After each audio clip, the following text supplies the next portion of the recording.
Fala pessoal, tudo bem? Bom, informação sobre o Flamengo para o jogo contra o Racing nesta terça-feira, né? O jogo de volta das oitavas de final da Libertadores da América. Lembrando que o 0 a 0, caso você ainda não saiba, o 0 a 0 coloca o Flamengo nas quartas de final da Libertadores da América, né? A gente já falou aqui sobre a quantidade de jogos que o Flamengo terá até o Natal, entre o dia 24, né, de novembro, dia seguinte, aliás, ao empate por 1 a 1 contra o Racing. E o próximo dia 24, ou seja, véspera de Natal, o Flamengo, no máximo, se passar pelo Racing, no máximo, fará 6 jogos no período de 30 dias, ou seja, um jogo a cada 5 dias. Mas vamos à informação, vamos diretamente à informação, que é o seguinte: o Gabigol não vai jogar.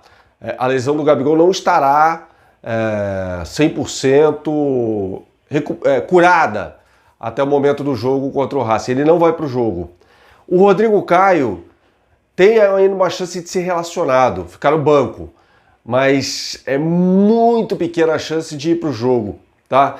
Por quê? O Rodrigo Caio não joga com a camisa do Flamengo desde o dia 22 de setembro. 22 de setembro, portanto há mais de 2 meses na partida contra o Barcelona. E jogar uma partida, ele não joga desde o dia 13 de outubro, o jogo entre Brasil e Peru, pelas eliminatórias para a Copa do Mundo. Na verdade, Peru e Brasil, né? Aquela partida que o Brasil venceu por 4 a 2, com uma atuação do Neymar muito boa.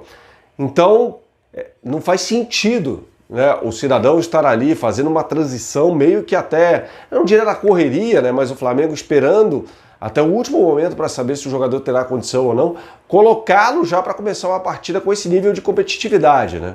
Então, eu acho que seria uma temeridade fazer isso. Então o Gabigol e o Rodrigo Caio não começam o jogo por motivos diferentes. O Gabigol me parece que nem no banco fica, e o Rodrigo Caio, na melhor das hipóteses, ficará no banco de reservas. Mas não haverá essa possibilidade de ter os 2 jogadores, tá? Isso aqui é informação de os 2 jogadores começarem a partida contra a equipe do Racing, que venceu no fim de semana pelo campeonato argentino, né? A gente já falou sobre isso aqui, um torneio que a AFA achou lá para não deixar os clubes inativos até o final do ano, né? Formato até de Copa do Mundo, com 6 grupos de 4 equipes. O grupo do Racing, composto pelo União Santa Fé, pelo Tucumã e pelo Arsenal de Sarandi, venceu o União de Santa Fé, que é um bom time, mas está focado, claro, no jogo contra o Bahia, né? O jogo de volta pelas oitavas de final da Copa Sul-Americana. Esse time é bom, do União Santa Fé. Eu acho melhor do que o Bahia, acho até que vai se classificar diante do Bahia, embora tenha perdido por 1 a 0 em Salvador. Mas o Racing jogou com um time completamente reserva.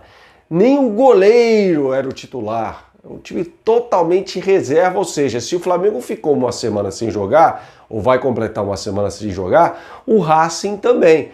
Porque esse é o jogo, eu já falei sobre isso aqui, esse é o jogo da definição da vida do Racing no ano. Tá? Desse campeonato argentino aí, entre aspas, né? O Racing já não tem a menor pretensão, embora tenha vencido o União de Santa Fé num dia, claro, né, de homenagens a Diego Armando Maradona, como foi todo mundo, por todo mundo, com o BKSS dirigindo, né, o time ali no banco de reservas com uma imagem do Maradona ali ao lado dele, uma coisa muito bonita, de fato. Mas o Racing já abriu mão disso aí, né? O negócio para o Racing é Libertadores. É outro jogo, é outra competição. A gente falava sobre isso antes do jogo da semana passada. É o Racing que vem perdendo, perdeu tudo. Vem com uma crise institucional, inclusive, né? Com a saída, que ainda não foi consumada, porque ele anunciou que vai sair, não queria sair naquele dia, mas do homem forte do futebol, né? Do Racing, o Diego Milito, que foi até jogador ídolo do Racing, campeão. Ele voltou para o Racing para ser campeão argentino em 2014, né? Inclusive, ele foi campeão, não só campeão, mas decisivo na final da Champions de 2010, né? Contra o Bayern de Munique, jogando pela Internacional. E o Milito falou: não, eu vou embora daqui porque eu não concordo com o técnico com o presidente Vitor Banco. E ele banca, né? O cara que mais banca o Sebastião BKSS é ele. Né? Então, assim, uma eliminação muda tudo no Racing, pelo menos no departamento de futebol do Racing. Eu duvido que o BKSS fique se o Racing não passar pelo Flamengo. E o Racing joga a vida nessa partida contra o Flamengo, né? Não tem mais nada o que fazer no ano. Então isso vale muito, aliás, vale dinheiro também. Lembrando que a classificação para as quartas de final vale 6 milhões de reais. É até uma forma de o Flamengo, de certa forma, se passar, atenuar um pouco o prejuízo desse ano, Também já trouxemos informação sobre isso aqui no canal, né? Quando a gente falava sobre aquela bobagem que apareceu, que não fazia o menor sentido, o menor nexo. Balbuena no Flamengo, isso não tem o menor sentido. Isso é uma viagem, assim, né? Acho que até de gente mal intencionada, né? Atrás de clique, essas coisas. Falam de Balbuena no Flamengo, cara, não faz o menor sentido isso. O cara vale 8 milhões de euros. Você acha que se o Flamengo tivesse esse dinheiro, hoje, 8 milhões de euros, ia contratar o Balbuena? Claro que não. Iria ser uma parte, porque não chega. É mais do que isso, é uma parte, né, do pagamento para o Pedro, né? O Flamengo, o companheiro Rodrigo Matos, no UOL, inclusive, trouxe um material sobre isso, né?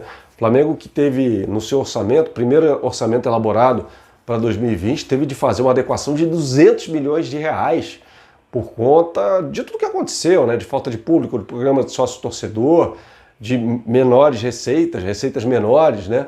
E depois ainda, e nesse novo orçamento não está batendo as metas, né? Um dos motivos foi a eliminação para o São Paulo nas quartas de final da Copa do Brasil e tem também a multa rescisória que terá de pagar pela saída do Domi, né? Então há vários elementos ali que a conta não está fechando. Então alguém acha em sã consciência que o Flamengo, não, tem 8 milhões de euros aqui, o Pedro eu vou pagar, vou contratar, vou pagar 1,5 milhão de euros, que a gente não sabe também, eu acho que não deveria fazer isso, para esticar o empréstimo do Pedro Rocha, e vou lá e trago o Balbuena. Não tem a menor possibilidade disso acontecer. Assim, se você está ouvindo também de barca, não, vai ter uma barca. Não tem barca nenhuma, gente, porque para ter barca, o Flamengo não é louco de chegar assim e demitir, porque isso é demissão, né? Demitir. Léo Pereira, Michael, né? Esses caras têm multa rescisória, o Flamengo pagou e pagou muito por esses caras. Como é que de uma hora para outra simplesmente o Flamengo chega e fala, não, vou mandar embora, ou seja, perde todo o dinheiro que foi investido, coisa ali em torno de 13 milhões de euros, fora os salários já pagos e fora a multa rescisória. Então não tem o menor cabimento, gente. Então as pessoas ficam ali criando, né, algumas teorias, umas teses que não fazem o menor sentido, né? Então não entrem nessa de Balbuena, de barca, não tem absolutamente nada disso no Flamengo, não. O que tem, e eu estou trazendo aqui, né, são essas informações que dizem respeito ao Gabigol, que não vai se recuperar a tempo, pelo menos de ser titular nessa partida contra o Racing, isso não vai acontecer. E o Rodrigo Caio, mesmo que seja relacionado, dificilmente será titular no time do Flamengo nessa partida, pelo longo tempo de inatividade, né? Seria uma irresponsabilidade, o Rogério Ceni não é irresponsável. Ele pode tomar decisões erradas, e para mim tomou várias naquele jogo contra o Racing, várias delas, né? E a gente não deixa de criticar aqui, mas nesse caso ele não faria isso, né? Não faz o menor sentido pegar um jogador que não atua desde o dia 13 de outubro, que vem de 2 lesões, e colocá-lo já numa partida com um nível de competitividade lá em cima, porque é um jogo que vale classificação e vale muito mais do que isso. Vale dinheiro para essas duas equipes, que seria a classificação para as quartas de final da Libertadores da América. Beleza, pessoal? Um grande abraço a todos e tchau, tchau.